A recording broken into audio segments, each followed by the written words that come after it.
বলে দে কেমনে লাম তাকিব কব তাকিব নুন তাকিব লাকাদ মান্না বলুন সুবহানাল্লাহ মওলা তুমি সবচেয়ে বড় দয়া জান দিয়ে মওলা তুমি সবচেয়ে বড় দয়া না দিয়ে মওলা সবচেয়ে বড় দয়া প্রেসিডেন্ট দিয়ে মওলা সবচেয়ে বড় দয়া সূর্য দিয়ে মওলা সবচেয়ে বড় দয়া বিরাট টুকরা দিয়ে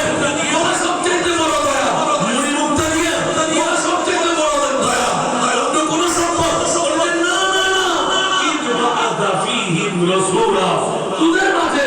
যেই দিন আমার মুস্তাফাকে আমি ছেড়ে দিয়েছি বলবে কে ওই দিন তোদের জন্য বড় দামি সম্পদ